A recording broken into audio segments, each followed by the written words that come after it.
Let me ask you guys something because of your profession. You probably have seen a lot of them.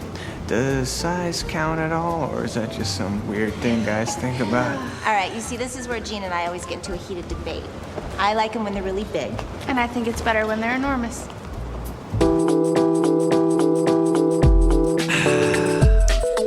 Sibilance. The Human Torch was denied a bank loan.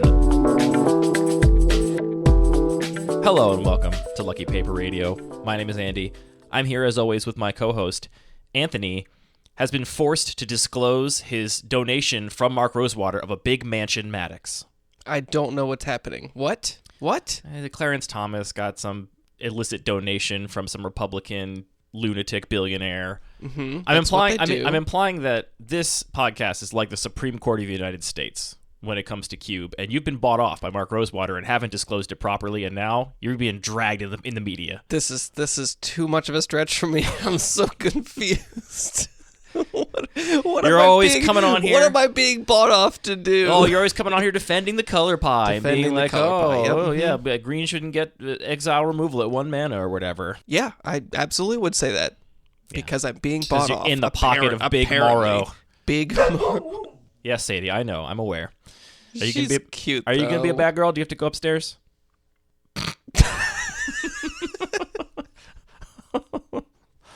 Anyway, now for a wild change of subject. This episode, Anthony, we're going to be revisiting the concept of big and small games. We had Sam Black on the podcast a few episodes back to talk about this, and we got a lot of people requesting that we return to the subject and talk a little bit more about it, maybe more practically and maybe more in the context of Cube specifically. There was a lot of discussion, especially in the MTG Cube Talk Discord, about this topic. A lot of people really wanted to chime in and say that the topic, or, the sort of like thought technology, if I can use that term, just wasn't useful at all and didn't make any sense and was just a distraction. Some people were like, wow, this is totally crystallized my way of thinking about my cube in a different way. So most people were in the former camp, though, I would say. I would at say least most so as well. I'm being people. a little bit generous that there was this full spectrum.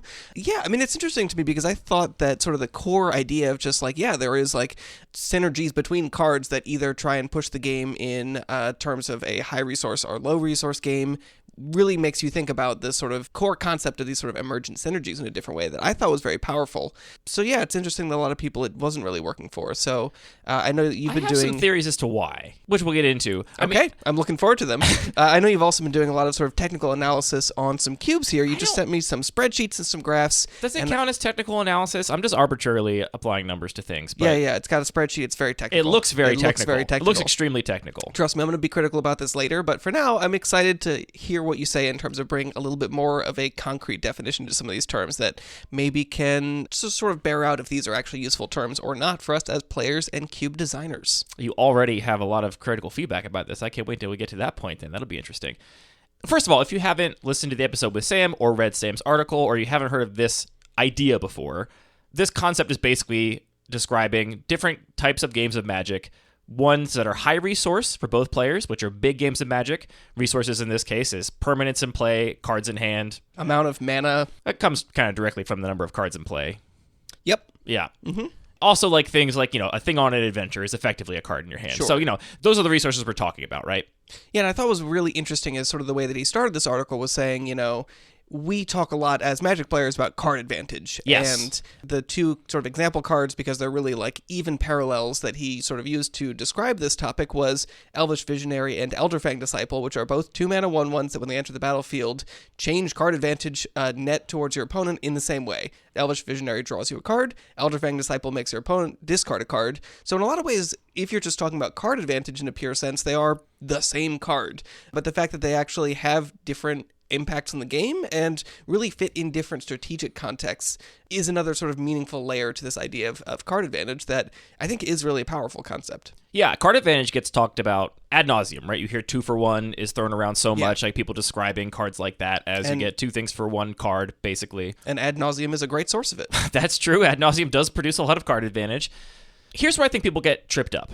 I gotta be honest, I'm not Sam Black. I can't defend Sam's definition of this. And I think the idea is kind of complicated. The baseline of it, I think, is very simple, right? Big games, you have lots of cards in play, lots of cards in hand. Small games, you have very few cards in play and very few cards in hand.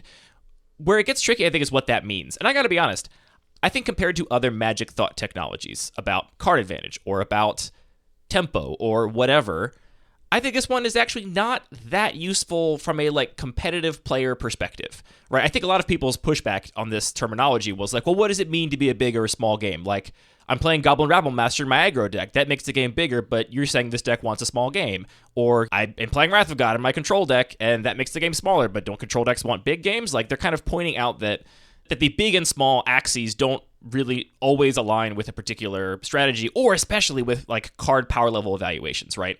Because when we're talking about the game, the whole system of the game between two players, yes, Goblin Rabble Master produces game objects, Wrath of God removes game objects, but very importantly, from a strategic perspective, to me, the big and small game idea doesn't address at all the fact that Goblin Rabble Master makes those tokens and generates all those game pieces explicitly in your advantage, right?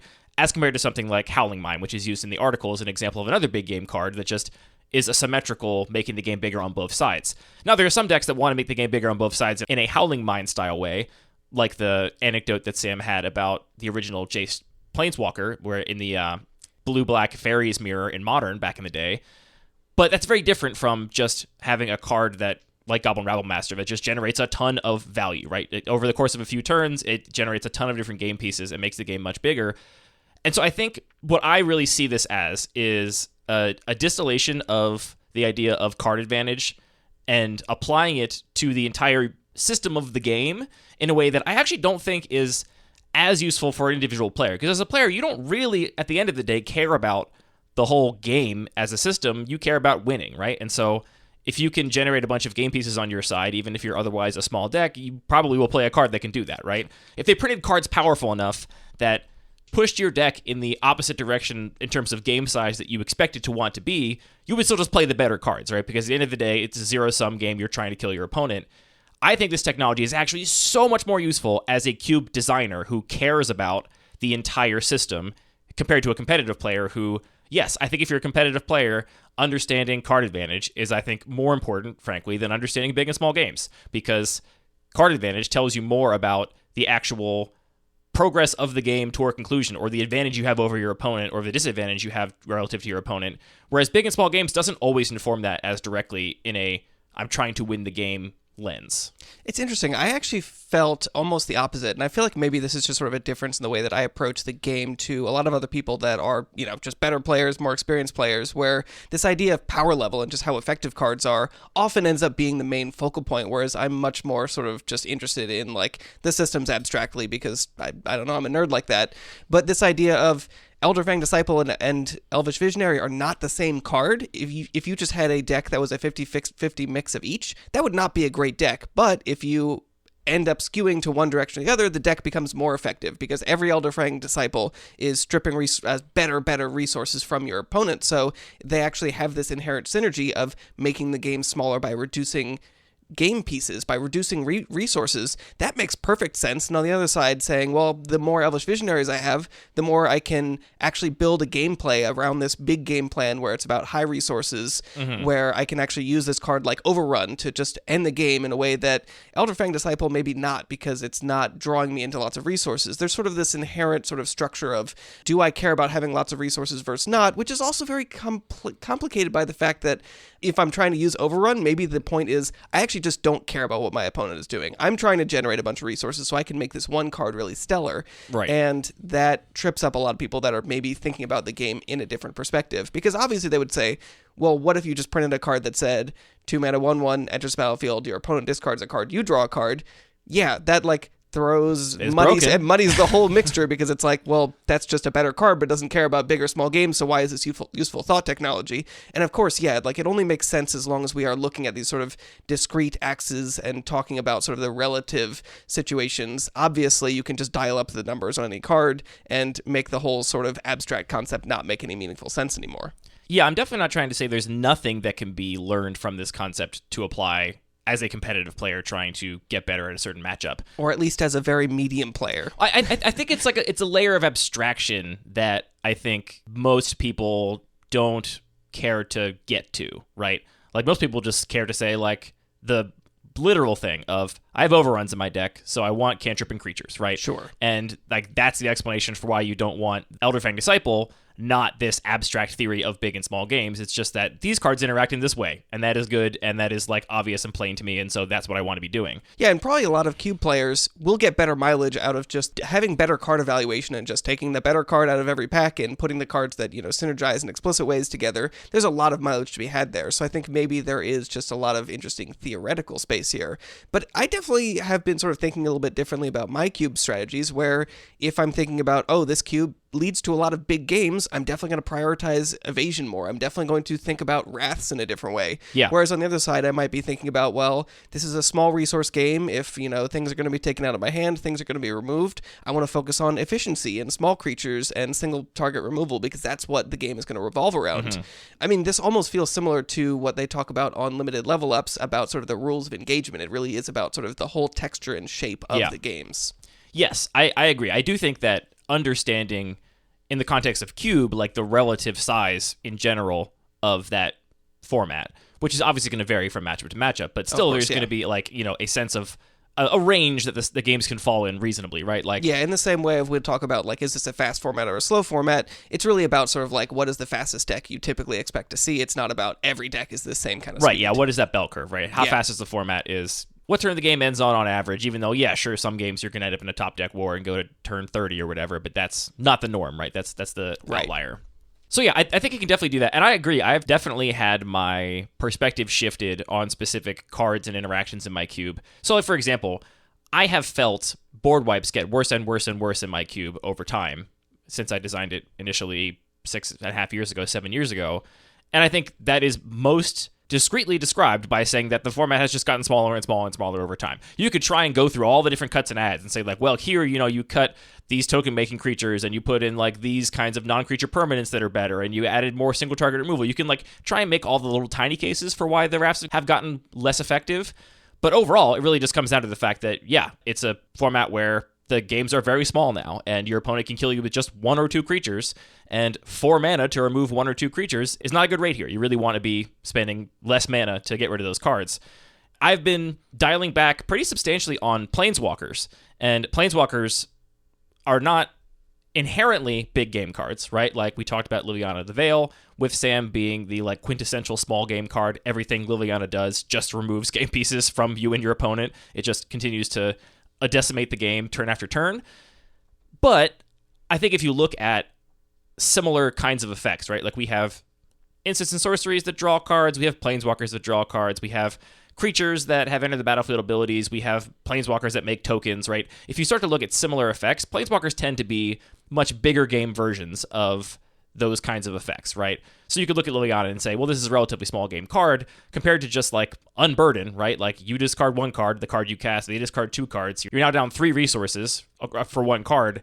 That's much smaller even than just playing Liliana, though obviously for the course of many turns, Liliana can tick down.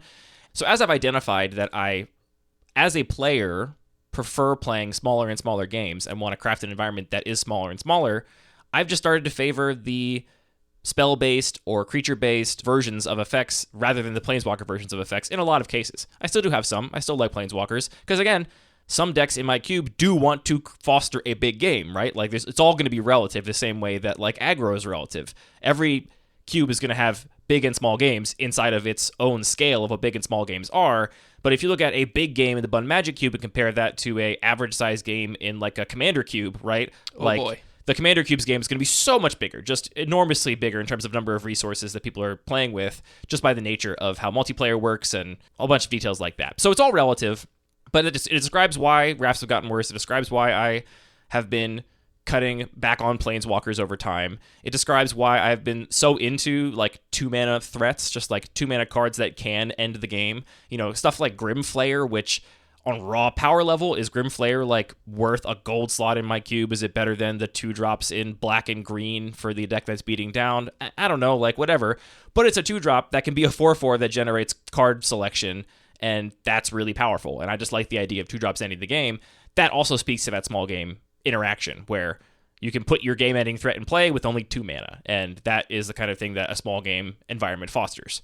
Yeah, I mean, I think there's another aspect to it that is easy to conflate, and I feel like they are overlapping, but it's just the idea of mana cost and the fact that bigger spells, I mean, we even call them just big spells because they are expensive and take a lot of resources, a lot of lands and play to cast, are in a way bigger game spells, but I feel like sort of that's another place where if you just say all expensive cards are big game cards and all cheap cards are small game cards, that definitely becomes a little bit less meaningful. So I think where these terms are most useful is when you're talking about things that are very like similar parallel effects, like the iconic example, or about things that really revolve around a certain strategy that isn't just about the mana cost, like Overrun, which really cares about, in addition to the lands, a bunch of other resources. Right, like Overrun is a payoff for a deck that is otherwise dedicated on playing a big game. Overrun doesn't make the game bigger. It usually ends the game if you're doing it right. But what it really does is just you discard a card. No resources have been gained.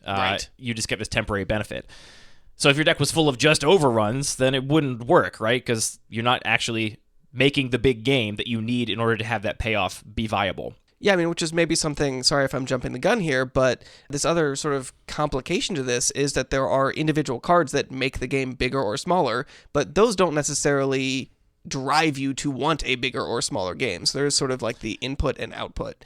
And, you know, something like Elvish Visionary generates more resources, makes the game bigger. It doesn't necessarily reward you for making the game bigger. And sometimes those rewards are cards that are not cards that drive the game bigger. They are just a reward. Exactly. They're the finisher. Right. And I mean, in the same way, like a board wipe is a reward for playing a big game in that you can theoretically destroy a lot of creatures of your opponents if you can get them to a place where they have a lot of resources in play. Or a Goblin Rabble Master is a reward for being a good small game because your opponent doesn't have blockers, and now you just get to destroy them with your Rabble Master because you lock them out with Chalice of the Void and Blood Moon or whatever. So you mentioned there's like a weird connection between like mana cost and size. And to me, it's actually just very direct, right? It's just that you can play one land a turn, right? Yep. And in my envisioning of what game size means, playing land does not make the game bigger or smaller. You had a card in hand, now the card's in play. You just moved it between the zones that are the game. And so I'm not considering that to be contributing to game size at all, but you can draw a card every turn. So every turn the game goes on, the game gets bigger, right? There is a natural rate at which the game just grows.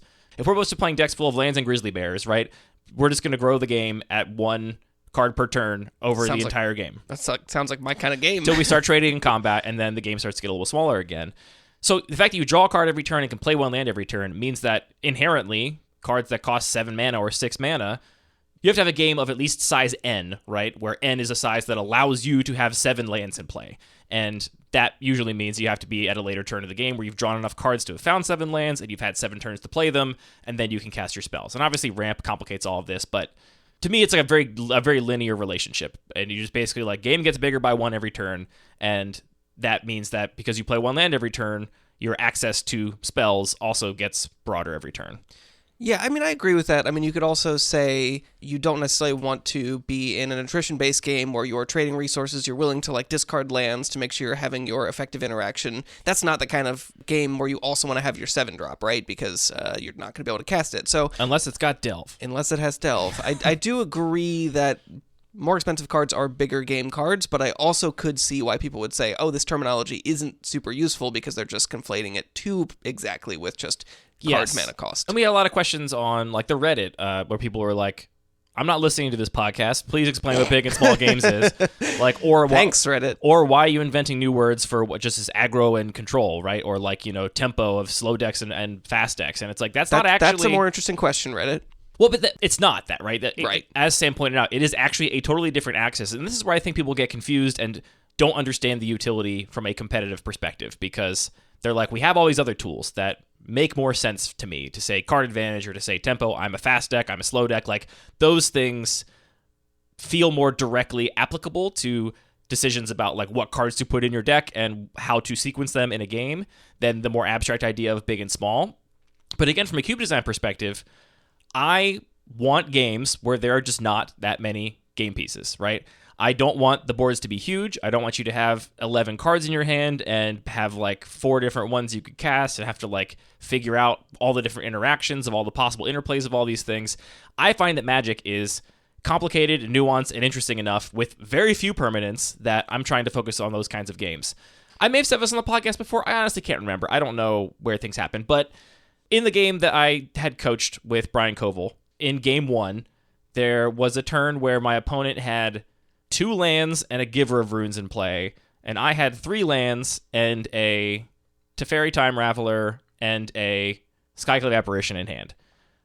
Essentially, here I have one decision to make between 2 options, right? And there's almost nothing to complicate my decision except for a single Giver of Runes in play.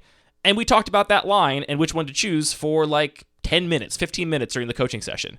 And that's the kind of thing that I am really excited about Magic. The fact that you can have really complex strategic depth with very simple mechanics. And so that's why I'm always pushing for small games. Yeah, I mean, I think it's interesting that, to me, this sort of side of this discussion feels like a completely different discussion. It's not about... What do you mean? It's not about the strategic complexities of why am I choosing certain types of, valuing evasion over size or efficiency versus, the high ceiling on a synergistic card. This is, when you're talking about it from a design perspective, more about just like what kind of gameplay you like. Do you just like big, wild, complicated stuff, or things where you have these really narrow choke points? And to me, that's like a much more literal description of big or small games, and also one that I feel like you have much more literal knobs to change in as a designer, because you can just include a lot of cards in a cube that just add a lot more resources, that help players draw a bunch more cards, that get a lot more lands in play, that let people cast spells quickly.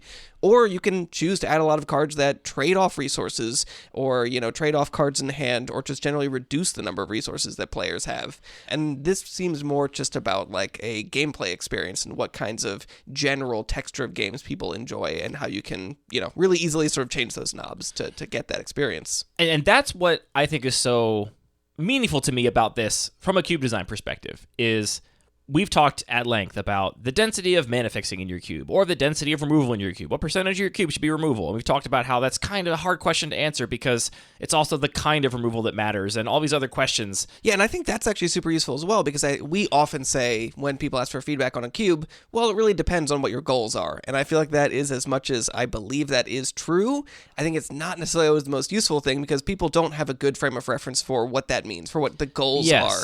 Because often they just play one kind of Magic. They're like, I want these to be regular games of Magic. Right. But or a lot of people like describe they want balanced gameplay. And it's like, okay, well, I mean, everyone wants... No one's going to say they want imbalanced gameplay, right? Right. But what you don't see is, okay, I've played 10 different cubes now, and this one, at turn 4, we traded off resources and stripped all the cards out of each other's hands, and we're really now making these sort of delicate decisions around these really tense choke points in terms of how we're choosing our resources, versus huge gameplay, lots of stuff interacting on the board, lots of decisions about how can you make attacks and defense and stuff like that, which is like really different texture to the kind of gameplay. And that's a great place to talk about what are your goals for the gameplay. What kind of Magic do you really like to play? Yes. And that's where understanding the concept a little deeper helps, right? Like understanding that if you want synergy decks tend to work better the relatively bigger the game is, right? Because if your game pieces get better in combination with each other, then more things in the synergistic engine is going to be better. That's not to say... A lot of synergies do revolve around permanence. Let's say that. Well, I mean, even cards in hand or whatever. Like a lot of sure.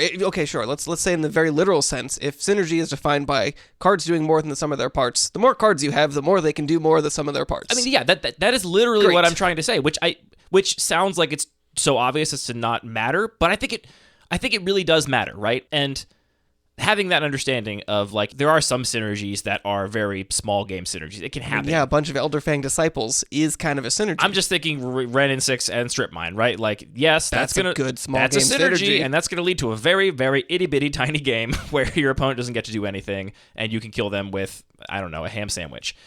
Understanding that, I think, can help really direct cube design. And the thing that's so exciting to me about this is that we've done deep dives before where I've made spreadsheets of your and my cube and gone through and tried to categorize all the removal, or tried to, apply some lens as a perspective on cards.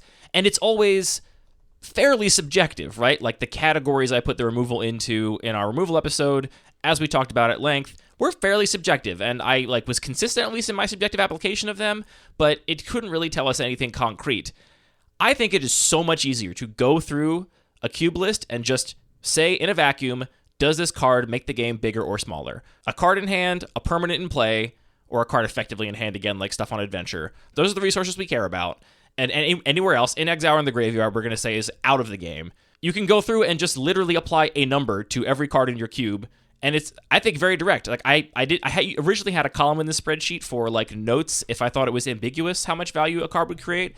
I just deleted it because I got to the end and I was like, it's not ambiguous. I can do this for every single card in the cube, which is what I've done for both your and my cubes. Wow. How much have you looked at this spreadsheet? So I've gotten as far as looking at it and seeing that it kind of looks like an illustration from The Little Prince. We've got a boa constrictor and an elephant, and it's a nice little graph. It looks sort of like a hat. Did you look at the other sheets? Oh, there's multiple sheets. Wow. Oh, wow. This one's got colors. This is the behind the scenes, right? This is all of the ratings for all the cards in your cube and mine, courtesy of a Cube Cobra export, and then me just going through and checking all these boxes last night. Did you manually check boxes? You didn't ask me to generate a spreadsheet for you? How would you have generated this, though? From the tags? I could do it, no problem. Oh, I actually stopped tagging because it was way too time consuming. Okay, got it. Okay. I started by tagging my cards in my cube like this, and I figured I could filter by the tags and like figure stuff out. And it was so slow compared to just checking a box of a spreadsheet. This is all I did. I just checked these boxes. That makes more sense. People listening are not going to be looking at the spreadsheet. Maybe we'll share it. I'm not sure. But for those that are just listening, here's what the spreadsheet is, right? Every row is a card in the cube, and then I have columns for the amount they make the game bigger or smaller, right? So there's a 0 column, and in both of our cubes, the vast majority of the cards do not make the game bigger or smaller. So this would just be a land I'm putting in play or a creature I'm casting that is one creature in play? Yes. Cool. Any card that you just move between zones of hand or in play, that's just net neutral. Same with any single cantrip, right? If it's a card that draws a card, it doesn't matter how much selection is associated with it. We are removing all like attempt at evaluating power level here because we don't care, right? All we are talking about is trying to describe the kinds of games this cube is going to produce. And sure, is it theoretically possible that a lot of the cards that make the game bigger are just worse cards, so they end up in sideboards, and, you know, this doesn't actually paint an accurate representation of what the cube is like? I think it's theoretically possible, but I think on average, when you go across 360 or 450 cards, you're going to get a pretty good idea of how these things work. So yeah, most of the cards are just neutral. Then there's, you know, +1, +2, +3, and then +n. A lot of the cards make the game bigger in both of our cubes, and I think in Magic in general, make the game bigger in a way that can't be directly measured, right? Draw X cards. No, even more obvious, like Rabblemaster. How many turns is it in play before it dies? And how many goblins does it make? Or Clarion Spirit. How many times do you trigger it? Young Pyromancer. How many times do you trigger it? Bitter Blossom. How many turns is it in play? I hate to use your own spreadsheets against you, but I think you literally made this spreadsheet before about how quickly all these creatures kill your opponent. I did make that spreadsheet a while ago. That's true. But yeah, so those ones we can't actually assign a raw number to. So I just have +n, right? If you make the game bigger in some less predictable way, then you're +n. And then similarly, I have -1, -2, -3. There are a couple -4s, like concrete -4s in each of our cubes. Like, for example, Lava Dart. If you cast it to remove a creature and then sacrifice a mountain to remove another creature, you've gotten rid of a card in hand, one of your lands, and 2 of their creatures. So you're down 4 from that game in terms of resources. I'll accept. So there's a couple things that are -4s, and then there's also -n, right? And that's where your board wipes come into play. Other -n cards are like, you know, I have Seasoned Hallowblade marked as a -n card, because you could theoretically discard your entire hand to Seasoned Hallowblade, and there are some games where it's correct to do so. That's legal. But I mean, that is, like, Seasoned Hallowblade is a great small game card, right? Like, and it makes sense that it can make the game infinitely smaller if you want. Not to say it's a bad big game card, but it's the fact that it, for free, can turn extra resources into effectively more Seasoned Hallowblades is kind of interesting.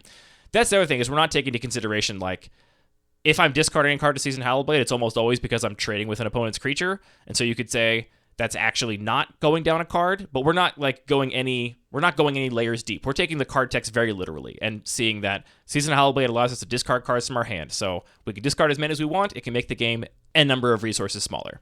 Before I go any further, poke holes in this. I think that it is very difficult to categorize characteristics of Magic cards because the game is fun because it's super complex and nuanced, and I do like your very literal interpretation. I don't know. I'm curious to see where the results are. I think that a lot of attempts to quantify things about Magic cards can be pretty sticky, and maybe we can't really get like all that much meaningful insight. But if we could look at these two environments and like see very different graphs and be like, oh yeah, this traces to like actual gameplay experience, which is ultimately what matters, then that would be cool, and I would be curious to sort of see if that like is creating something that feels meaningful. But I wish it didn't take like 2 hours to do, because I would love to do it for like the Magic Online Vintage Cube or like other cubes in our playgroup that I know play very differently. You don't necessarily have to do it, on a cube by cube basis, because you're eliminating context here. All you have to do is this for all of the 25,000 Magic cards that exist. That is true. Easy. I could do it for all the Magic cards, and then you could just know automatically. Let's get going on the Scryfall tagger and tag every single card with how much bigger or smaller it makes the game.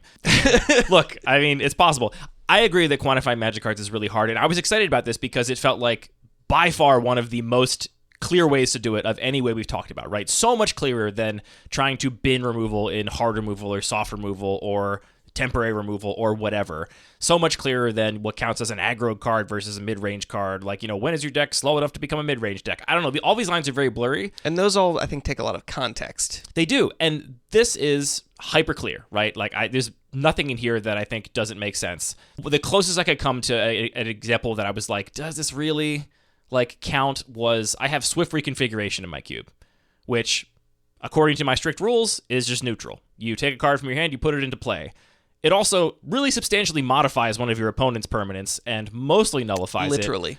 But for the purposes of big and small game as a cube designer, part of why I like small games is not having more permanents to keep track of. Even if that thing is effectively gone, you have to remember that your opponent can eventually get to 5 and crew it, and that does affect the complexity of the game. So I did keep it neutral. You're just moving a permanent from one zone to another, even though it, in practice, kind of plays like an Oblivion Ring, which is a -1 card, because you moved a card from your hand to play, and you got rid of a permanent of your opponent's. That permanent is now no longer in play.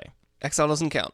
Exile and Graveyard, out. That's the other thing, is Graveyard I didn't count as a resource at all. Which it definitely is in a lot of cases, and I feel like a lot of people are screaming like, oh, that cantrip added to your resources for Delve, but we're setting some kind of hard boundary. I'm setting some hard boundaries, and the Graveyard one I think is the biggest compromise here, right? Because we know that in a deck with Uro and Treasure Cruise that a Thought Scour is a lot more than just a neutral plus a card, right? You're not playing Thought Scour because it's Peer Through Mists, you're playing it because it also accrues this other harder to measure value. That is part of the context, right? That's part of the same context that knowing that you're not going to discard cards Seasoned Hallowblade except to blank an opponent's removal spell or save it from combat and destroy an opponent's creature, which means that you're not really going to be going down cards most of the time. You just have to understand that the way that Graveyard synergies work is that you're turning something that is not typically a resource into a resource. Hi, it's Andy from this podcast. I knew I wasn't going to make it through this episode without a couple interjections, and I'm ready for all your tweets and all your Discord messages about how not treating the Graveyard as a resource is a huge oversight. But, here is my case. Look, when it comes to card evaluation, it plainly matters in a very big way, right? Thought Scour, in the context in which we discussed it, is not just a card that draws a card and does nothing else. But again, when we're talking about applying this thought technology to describe the game as a whole and the entire cube as a system and not use it for card evaluation, but just use it for describing big and small games, I actually think it works perfectly fine because Uro and Treasure Cruise are still cards that make the game a lot bigger, and they are labeled as such in this system and in my cube. So that value and virtual game size accrued from milling cards on Thought Scour does not matter. It does not affect game size at all until you play another card that actually uses the Graveyard as a resource. If I had none of those cards in my cube, no Delve cards, no Snapcaster Mage, no whatever, then Thought Scour wouldn't make the game at all bigger, right? It would just literally mill you and draw a card. So I think it all comes out in the wash, right? Because in the same way that I'm not counting the value of Thought Scour making the game marginally larger by milling cards, which is dependent on your deck, I'm also not counting the difficulty of delving cards or escaping Uro, right? Like, Uro is a plus N card. It can draw you any number of cards, it can make the game arbitrarily larger, but that only functions if you actually have those cards in the graveyard, which I'm not docking at 80 points for that. So I really think it comes out in the wash. Just another example of how this technology, I think, is so much better at describing the cube holistically rather than being used for individual card discussion or card evaluation. So I'm standing by it, but I'm looking forward to hearing your arguments when the episode goes live. And presumably you're also sort of treating these cards with a little bit of best case scenario mentality. If you have like a sorcery return 2 creature cards from your graveyard, are you counting that as a +1? I counted them in the context that I would expect them to be cast. So, and I should say I didn't give everyone just one category, right? So what's a good example here? Like Tithe. The card Tithe in my cube is white for an instant, and you go search your library for a plains and put it into your hand, and you do that twice if your opponent has more lands than you. Right. Not Mana Tithe, just Tithe. Just Get Tithe. 2 lands. Yes. Sometimes. So that's either neutral or +1. And I just checked neutral and +1. I said it is both. Okay. And the way that this math I worked out actually functions is it's going to effectively treat all those use cases as equally likely. So it's saying that it's counting tithe as 50% a neutral card, 50% a +1 card. I'll accept that. And then like Lingering Souls, I made a... Ooh. Lingering Souls is a fun one. I checked as both a +1 and a +3 card. Because the first cast of it, you remove a card from your hand, right? It goes to the graveyard, you're down 1 resource, and then you make 2 game pieces, 2 tokens, so now you're up 1. And then you get to cast it from the graveyard to make another 2 tokens. I did count flashback cards, which neither of our cubes actually run like flashback cards that aren't making tokens or removal spells, which are already inherently making the game bigger or smaller. I would count a flashback card as drawing a card, right? A card you can cast from the graveyard, I'm essentially counting as a card in hand because that's what that, resource is basically giving you. But given the nature of the flashback cards in our cube, I can just skip right ahead to casting that flashback version and the results and effect on game size you get from casting it both times. Overall, I felt this was much more concrete than other examples of this. And I also felt like because we are trying to describe the system overall, it also is simultaneously less important that it be hyper-concrete, right? And for all we've talked about things like removal density, I think this is going to go so much further to describing how a cube plays than any of the other factors we've talked about. People don't talk about the density of cards that make the game bigger and cards that make the game smaller, but I think that density, that breakdown in your cube is probably way more important to the actual texture of the gameplay than any of the more fuzzy stuff, like how much removal you run. Because again, you could have 2 cubes that both run 30% removal, and if that removal is very different, the cubes are going to play totally different. But if you have 2 cubes that both have, the same breakdown of cards that make the game bigger and cards that make the game smaller, I think you're going to get very similar sized games in both cases. That's maybe a step I'm not ready to take because there are so many factors. Like this is, like we're saying, just one axis of gameplay, and there are so many different factors. But it applies to all the factors evenly, right? You have to have some like circumstance where, again, you like just happen to have all of your bad cards or all of your removal spells or something, right? And then that just means that no one's going to play them. They're all not going to end up in decks, and then they're effectively not in the pool. But I really think that's unlikely. I think you're most likely to have good and bad cards across all the different card types, across all the different things in the cube, which means that this logic applied to all those things. If you just treat every game as a player drawing a random card from the cube off the top of the deck and playing it, it's going to end up netting out to the same average game speed, I think. Sure. Game so maybe size. if we're talking about the game size curve over number of turns, because obviously if you just have longer games, Yes. the one thing that doesn't depend on the cards that are there is you're drawing a card every turn. Yes, so there's the like game that gets one bigger every fixed turn, point. yeah. Okay, so given that we're talking about, the curve of how big are games relative to the turn that you're on, that makes sense to me. Yes. Great. The findings for my cube and your cube are that, and I, did some math here to make this make sense, and I graphed the curves of the percentages of our cube that fall into each of those categories I mentioned, right? Like +2, neutral, -n. Those are all those buckets. I think you got to publish this sheet somehow. We need to be upheld to some level of academic rigor and Okay, have people I'll poke publish holes in it. this. I'll put it in the show notes. Okay, so what I'm actually going to do, I'm still going to share the link to this sheet in the show notes, but I'm also going to share a link to a template I'm going to make in Google Sheets that you can copy, put your own cube into, and fill out all of your own numbers so you can get your cube size score, whatever we're going to call it. And if you do this, if you go through all the work to label all the cards in your cube on their relative effect on game size and get the score and resulting graph for your cube, please send it to us, either through Discord, through Twitter, send it to mail@luckypaper.co. I want to compile all of the different cube sizes we get to actually maybe get a sense of the curve of what constitutes a relatively big or relatively small cube. So I'm putting this out there. Because I'm recording this interstitial, I have to do it now. So I'm making some more work for myself in the future. Sorry, future Andy, but I think it's going to be worth it. Check the show notes for those links. And there's 2 graphs I put here. One of them is the graph of all those buckets, and I think that graph is really just about how many things are in that neutral bucket, right? So in each of our cube, about 60% of the cards are neutral on game size. And remember, that's every single fixing land, right? That's just neutral on game size. That's every single creature you play that doesn't make a token or destroy something. So I think that's to be expected of a lot of cubes, is that you're going to have a vast majority of cards are going to be neutral. So the second graph, I just removed the neutral number, and this graph would be better. Would be better if there was just a line in the middle there, because there's really like a gap in those 2 lines, right? They're not connected that way. But that, I think, shows the difference much more strongly. And what this graph is showing, basically, is that First, I have more plus n and minus n cards relatively. I adjusted all of this for cube size. Plus n and minus n cards than you do. I think that's because those cards are likely to be some of the most powerful cards. If you can either remove an indeterminate number of game pieces or create an indeterminate number of game pieces, that card tends to be pretty powerful, I think, or maybe powerful cards tend to follow that pattern. So I have more of both of those than you do. And both of us have more cards that create an indeterminate number of resources than cards that remove an indeterminate number of resources. Okay, so you're saying your cube has a lot of the big effects. We're not just looking at these sort of peaks in the middle. We're looking at those outliers where these are the cards that can really snowball in one direction or the other, either continuously stripping resources from your opponent or, I guess, stripping your own resources or just generating a lot of resources over time. Yes, that was my first observation. It's just that I have more of those kinds of cards than you do. And those are the ones I think that are hardest to fit into this system of knowing how to value them, right? Like they definitely make the game bigger or they definitely make the game smaller. By how much is hard to say. The next thing I noticed is that my cube has a big peak at -2. That is where it is substantially larger than your cube. And that's really where all of the just single target removal comes in. If you have a thing that just removes something and there's a spell, that's just a -2. You discarded a card from your hand, you got rid of a game piece. And all the counter spells are this, all of the single target removal spells are this, and I have a higher density of that than you do, and so that is a big force that is pushing my games to be smaller.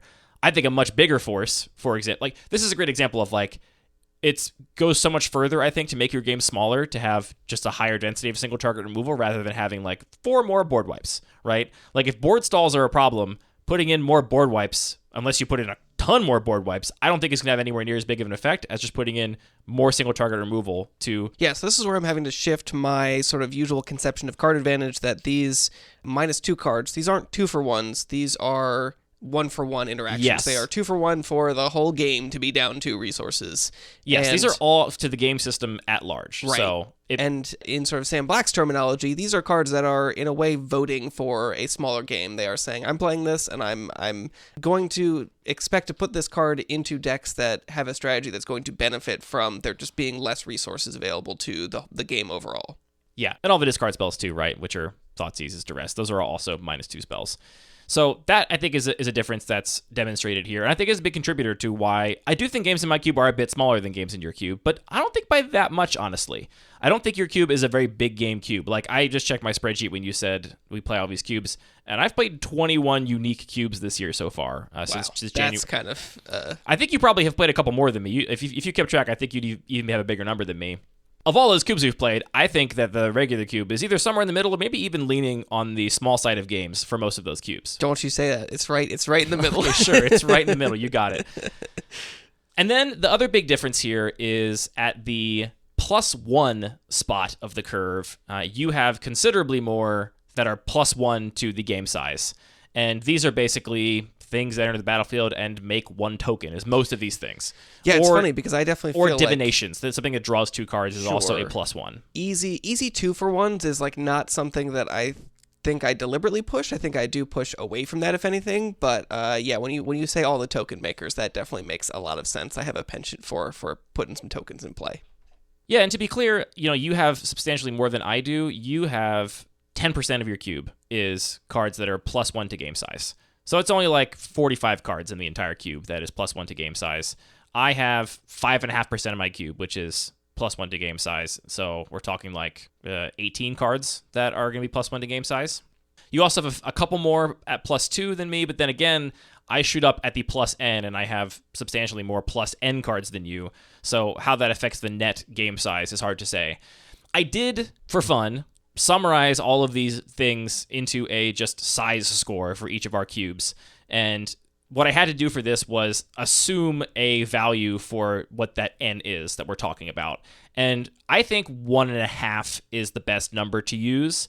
I think if you look at the cards that can either make or remove multiple resources, and the average case, like the average case for a Clarion Spirit, the average case for a Wrath of God or whatever, I think 1.5 is a reasonable guess as to how many things are actually going to create or remove in most of those instances. Sure, okay, so you're just trying to, because you want to actually turn things into a concrete number, Yes. You're dealing with the things that are scalable in some kind of arbitrary way. Yeah, and I picked 1.5, and I made it over here as this like variable we can change to see how it adjusts the score, because if we if we make this number much higher, right, we say that, oh, we expect these things to remove or create tons of permanents, then it essentially brings our cubes closer to the same number because now the entire cube is dictated by the percentage of the cards that just makes a zillion permanents, and the other little, plus ones or minus ones have a very minimal effect. But the way I did it, basically it comes out that your cube is minus 26% and my cube is minus 45%. Arbitrary numbers, but my cube is in some ways twice as small games as you, relative. Twice as small, okay. Maybe you could think of it as your games are twice as big as mine-ish, kind of. That's easier to think about. Yeah. Yeah, I mean, it is difficult to look at these numbers and really see. This is where it gets really. Does this connection make sense? This is where it gets fuzzy. And the challenge is just that these numbers, they mean something. They are drawn from something very concrete that you have measured about these cards, but I only have 2 data points to try and translate that to the actual gameplay experience. And that does kind of make sense, but what does twice mean? I don't know what the actual scale is that we're dealing with, but it would be interesting if we did want to do this exercise on a dozen cubes, then you could actually get a little bit maybe more of a sense of, do these things actually fall in an order that makes sense, and does that twice still make sense? Right now, all I would take from this is just that my cube has bigger games than yours, and that feels correct. And also, I think another sort of complication there is people will say, big and small is not just one thing. It doesn't matter what the resources that you're adding to the game is. Of course, yeah. And a lot of the cards we mentioned in the regular cube are, it makes a 1/1 goblin token, it makes a 1/1 flyer. And right, Mortar Pod is technically a +1 card. True. It makes a germ token and it puts equipment into play. So you might say, I think it would be a valid criticism that texture of the types of things, the types of game pieces that are being created is also meaningful. But at the same time, I think this translates to our experience that those tokens do matter. So it does contribute to the overall gameplay experience. Right. And again, because it's been applied to everything, even if in an individual case, right, context matters a whole lot, I still think over the entire system of the cube, it's going to mean that, if you walk up on a random match of games between your cube or my cube, and you counted all the game pieces in play, I think my cube would have less than yours almost all of the time. So also interesting is these numbers are both negative. More cards remove resources than add to it. Does that kind of make sense, especially given sort of the nature of the mechanics of the game, that you draw a card every turn means that these are all sort of fighting in balance to keep the texture of the game, the thrust of the game in check, so it's not just indefinitely growing symmetrically with every turn. That's the other thing I was going to mention is, we both are below the curve, and we both have more cards that make the game smaller than cards that make the game bigger. And I do think, for the reason you stated, that's going to be pretty typical. A cube that had more cards that made the game bigger than smaller, when you compound it with, like you said, the game just getting bigger naturally every single turn, at turn 5, 6, 7, 8, the game is going to be enormous because you're just going to have made the game so much bigger. Like you said, we're kind of fighting against that tide so that even as the game gets later on in turns, the boards don't just inherently get bigger and bigger and bigger as the game goes on, and the game doesn't get more and more big and complicated because you have all these cards that are cutting it down to size. Right. So then it becomes more about jockeying with the actual specific context matters cards, right? What is your one permanent you have in play? What are my 3 cards in my hand? As opposed to just being about, look, we each have so many game pieces that no individual game piece's text matters. So is this actually a very literal number in terms of just the number of cards in play during a game? If this was -1, we would have a format like some legacy matchups where it's just casting Force of Wills and Hymn to Torox and Thoughtseizes back and forth, and literally, the game can go on for 18 turns and we still only have 4 lands, and it's still about who can resolve that one threat kind of gameplay. Is that accurate?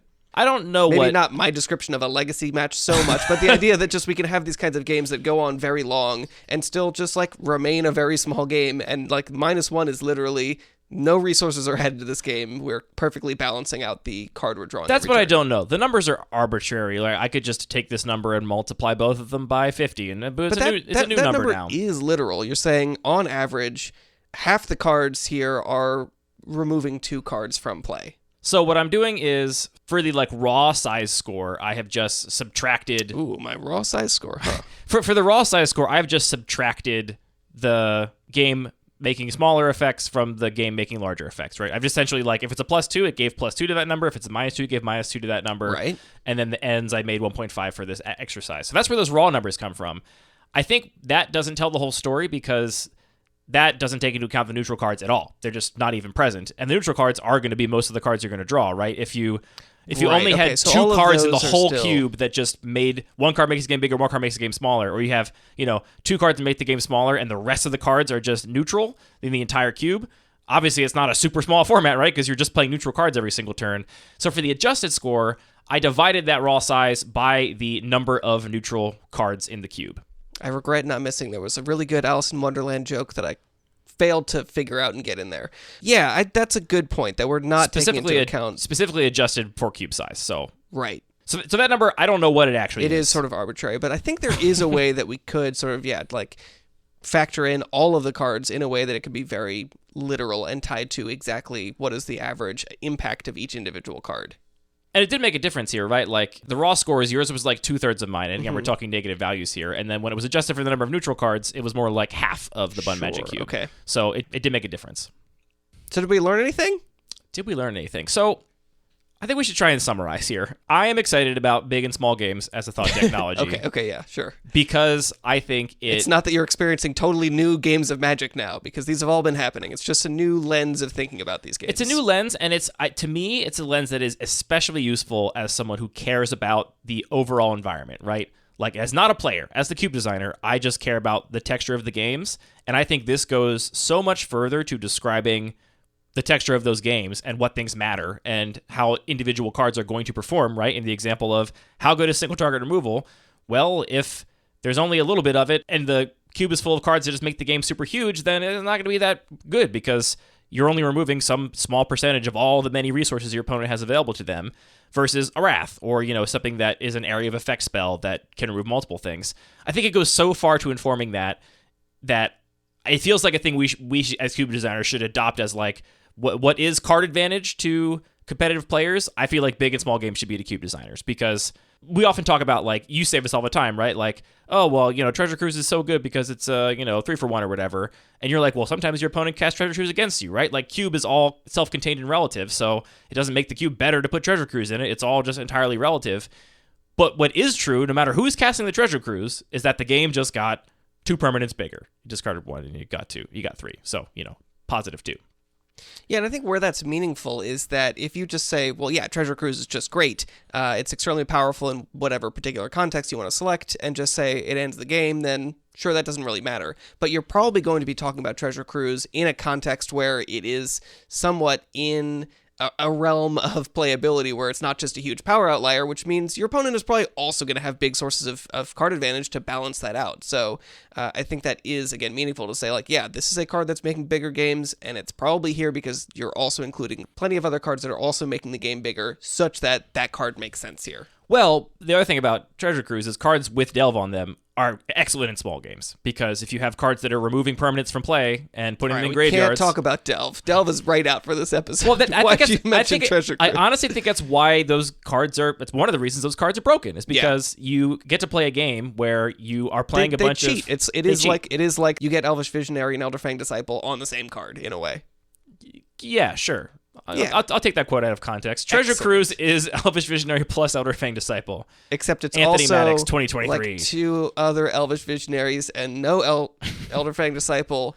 But it's 3 Elvish Visionaries in a suit. You don't get the 1/1, so that's the Elderfang Disciple neutralizing your Elvish Visionary. Okay, so it's 3 Elvish Visionaries in one big trench coat that fight 3 Elderfang Disciples on the stack because the Elderfang Disciples can't enter the battlefield. Otherwise, it messes the whole thing up. We really haven't explored combat on the stack yet in Magic. It's true.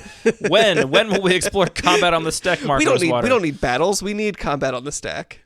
So in addition to it being this great, concise way to describe the texture of a meta, the texture of a format, I also think it is actually way easier to quantify and measure than something like the density of removal, right? Because when you apply it to every single card in the entire cube, I do think that kind of squashes or levels out a lot of the contextual nuance, right? Like in some cases, a card that technically makes the game smaller might, behave a little differently in practice, or, vice versa. Like, is the 2 game pieces that Mortar Pod produces are way less valuable than the 2 game pieces that Whirler Rogue produces or whatever. But those cards are balanced in their own specific context, right? Like 1 costs 2, 1 costs 4. And when we're looking at the entire system as a whole, I actually do think quantifying it can make some sense. Now, what I really wish I had was I wish I had this spreadsheet, but for like many iterations of my cube over the years, so I could see if it tracked how I expect it would, which would be trending towards smaller and smaller games over time. I can't say for sure because I don't have that, and I'm not going to make it because it's going to take a short lifetime.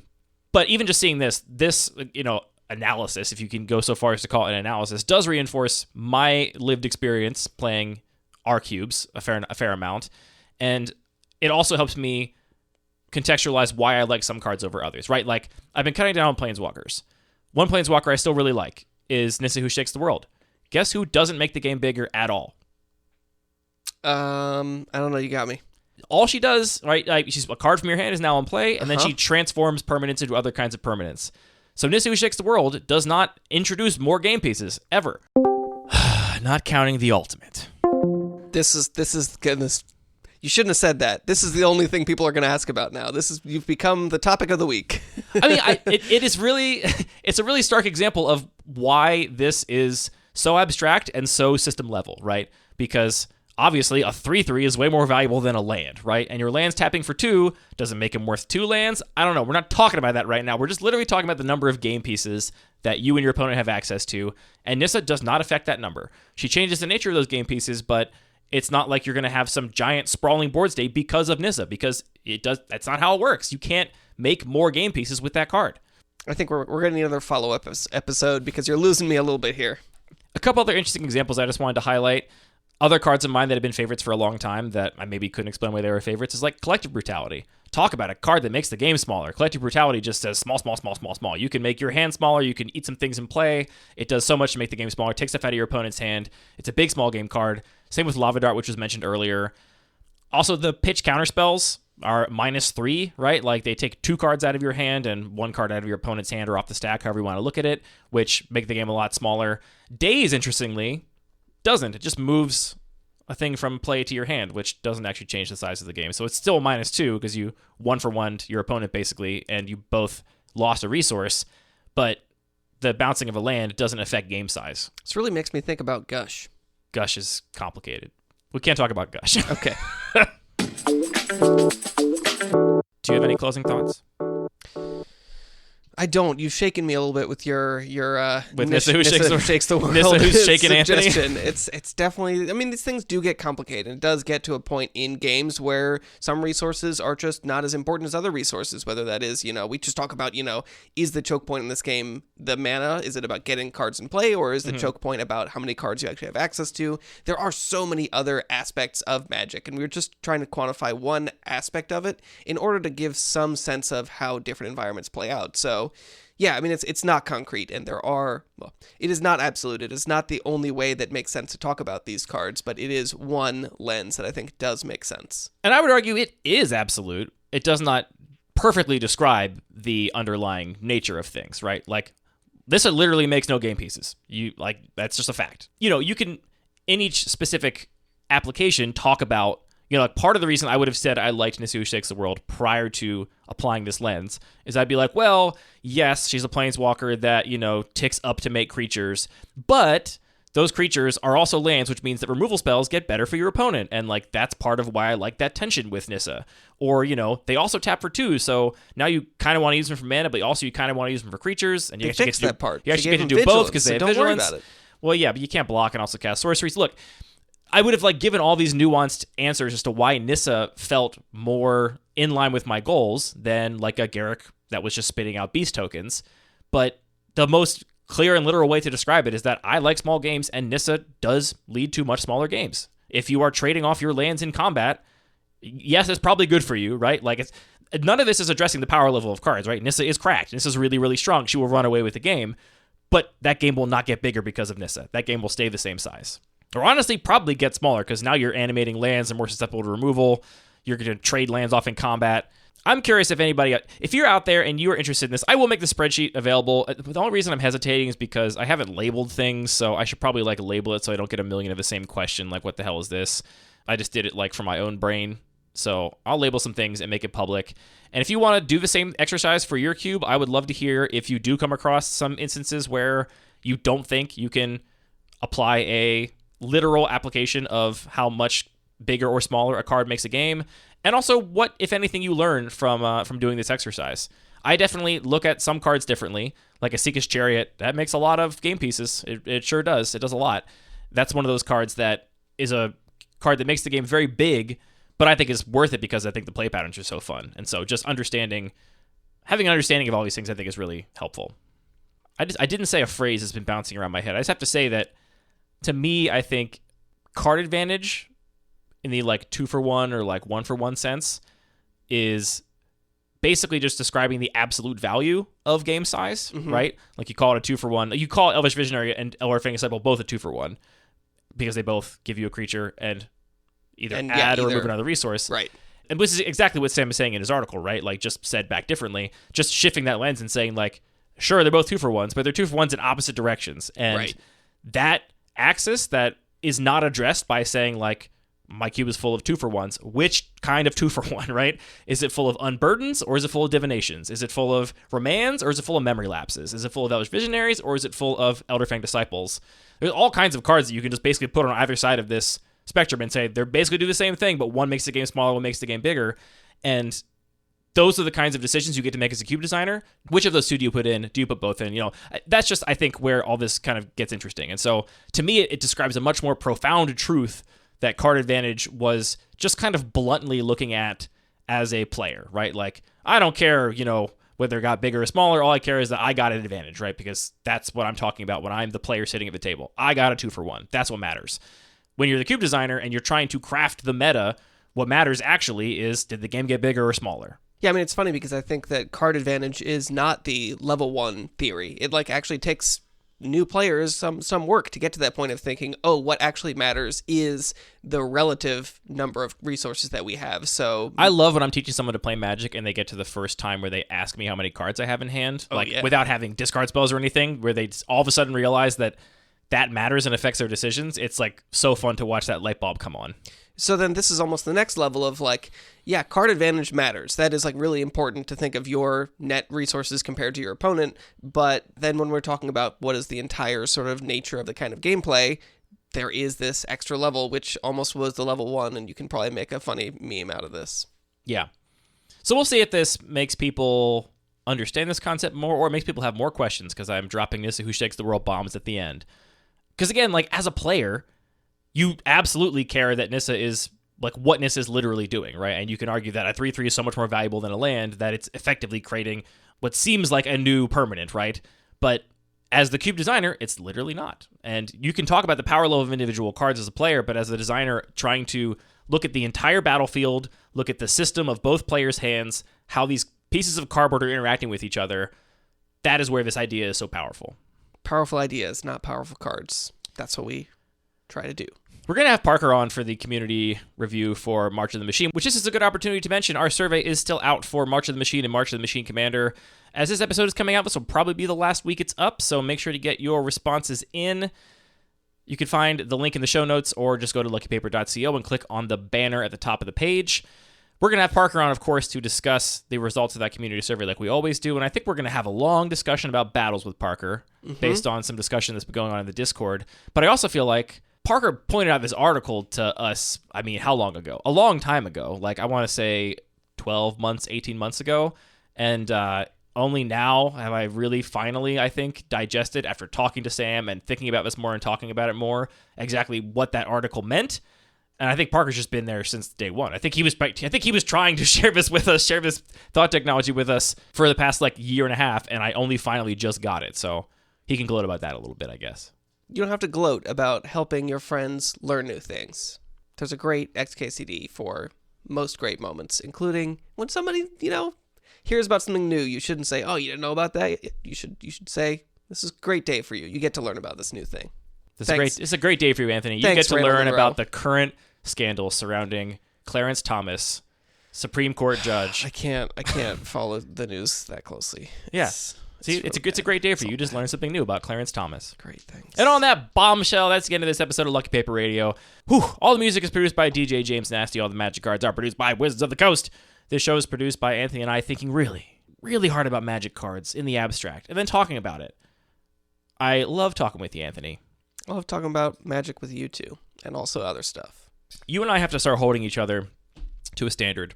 We both have to stop saying our decks are bad at Cube Drafts. What if my deck is bad?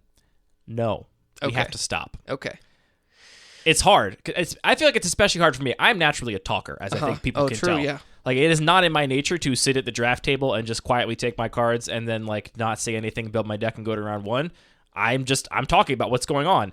We had a draft last night that I think went really badly for me, and I still maintain that deck is bad, and it went really badly. You were very vocal about it.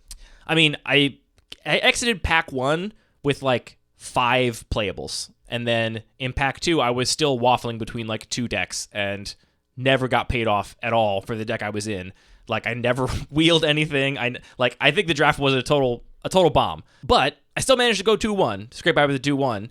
And it sucks to have somebody talk about how bad their deck is and then beat you. I know. As the player that lost to you game 1. Yeah, but you beat me in games 2 and 3.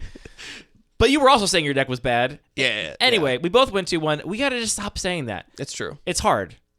But we got to work on it. I was feeling it yesterday in particular because I first picked a card it's like a card I really think is very powerful in this environment, and then it really felt like I was in the wrong color. I also took another sort of powerful like gold signpost card, so I was definitely like prepared to make a choice after my first I got two a picks. pick 4 Eureka and a pick 5 silver for Partisan in this. Oof.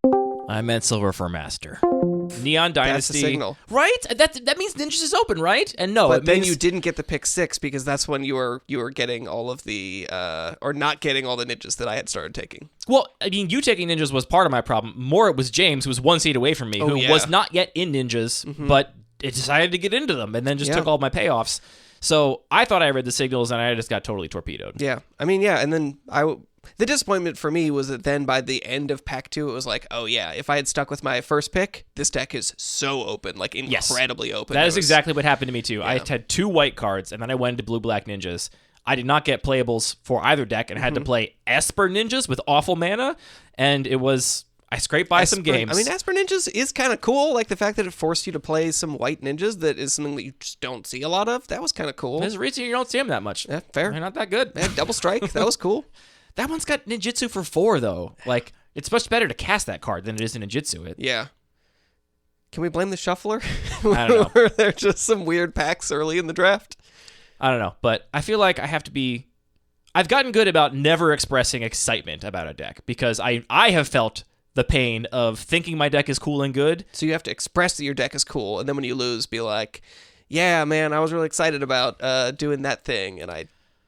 No, I'm just saying that because when I say my deck is good and then I go 1-2 or whatever, I feel that pain. Right. When I say my deck is bad and I go 2-1, 2 other people feel that pain. So I don't have the pain in my like feedback loop to tell me to stop doing that. So I need to get better about not doing that and just... I never know, right? Add more pain to your It's feedback Magic. loop. Magic's complicated. You know, I drafted a deck. We're going to play some games. We're going to see how it goes. That's what I got to start saying.